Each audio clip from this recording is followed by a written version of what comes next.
11 সপ্তাহ পর বিধ্বস্ত গাজা উপত্যকায় সোমবার থেকে খুবই সীমিত পরিসরে ঢুকছে ত্রাণবাহী ট্রাক। 21 লাখ ফিলিস্তিনের জন্য এত অল্প ত্রাণ দিয়ে কি হবে এ ভেবে দিশেহারা গাজাবাসী।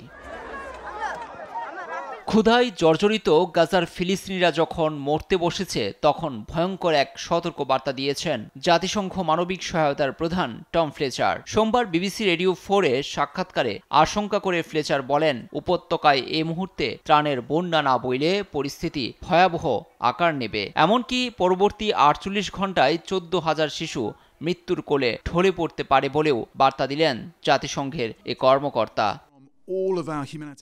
ত্রাণকে দীর্ঘদিন অস্ত্র হিসেবে ব্যবহার করছেন ইসরায়েলি প্রধানমন্ত্রী বিনিয়ামিন নেতানিয়াহু। গাজায় খুবই সীমিত আকারের প্রবেশের অনুমতিকে মহাসাগরে এক ফোঁটা পানির সঙ্গে আবারও তুলনা করে বলেন, ভূখণ্ডটির বেশিরভাগ জায়গায় ত্রাণ প্রবেশের সুযোগ পাচ্ছে না।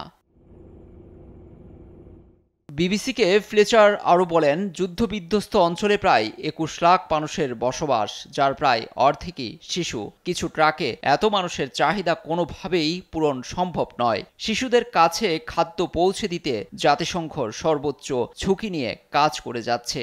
আরও 100টি ট্রাক বিভিন্ন জায়গায় পৌঁছে দিতে চেষ্টা চলছে বলেও জানান ফ্লেচার।